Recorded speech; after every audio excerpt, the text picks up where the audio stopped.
I'm really excited to get into this lesson because I'm going to teach you how to do a wall ride. Wall rides are pretty cool, they're really fun, and they're a very dynamic feature because they can really change. For example, this wall behind me is nearly vertical. Some are only like 45 degrees and some are like completely vertical. It really depends on how the person who built the wall decided they wanted it and the type of rider that it's catered towards. Generally, the steeper the wall, the more difficult it is and the more aggressively you have to approach it. If you've never done a wall ride before and you're not quite sure where to start, it's important to know that most people have a dominant side, meaning, do you prefer to ride left to right up a wall or right to left? Which side of your body do you prefer to have facing the ground when you're on the wall? If you're not really sure and you have no idea where to start still, even after thinking about that, here's one more thing to consider. It is very common to have your dominant foot, so whatever foot's at the front of you, at the top side of the wall. Now, there's no right or wrong, but this is just the more common way of doing it.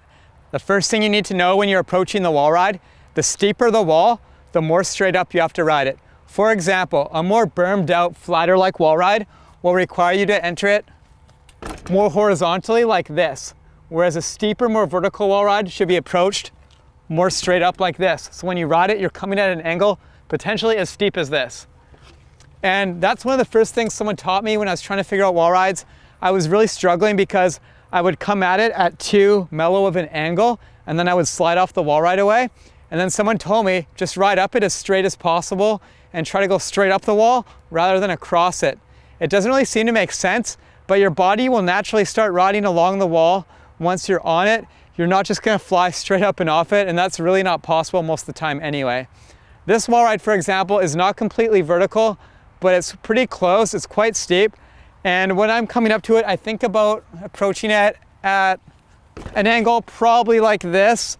And it doesn't always end up that steep, but if that's in my mind, that I'm approaching the wall that aggressively and that straight on, then the first thing I'm gonna do is stick right to the wall the second I hit it. Once you're locked into the wall and you have that traction, it's pretty much impossible to fall off. The second thing you need to know is you need to have speed, you need momentum.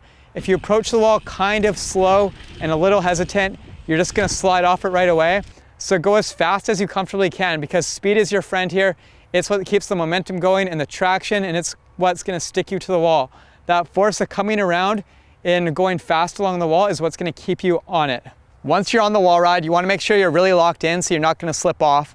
This is a really common worry amongst riders, but it's pretty hard to do if you hit it with the right speed. So to reiterate my point, speed is your friend.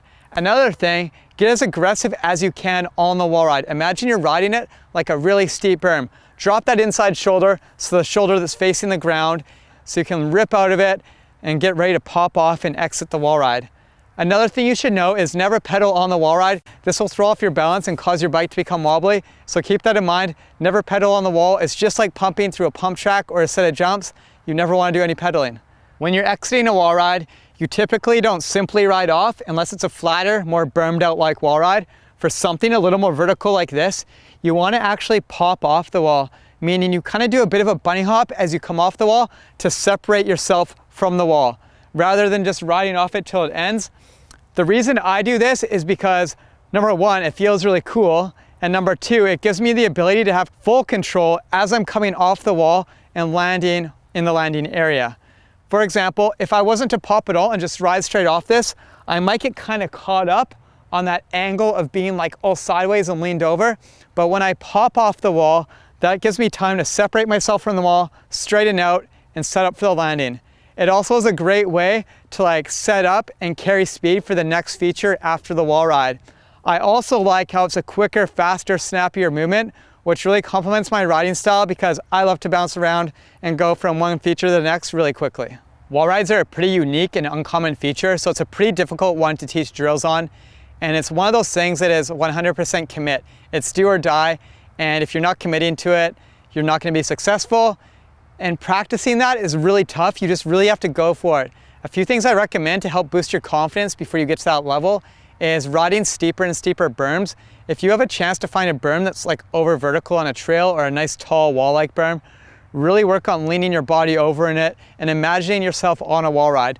There's also lots of trail side features and scenarios that are great for practicing, like steep rock faces wooden features, and things like that that might not quite be a wall ride, but they're almost getting you there. Once you feel really comfortable with this, when you get to a real wall, like something almost vertical like this, then it's time to really put in place these techniques that I've presented to you and practice them over and over and really commit to doing it.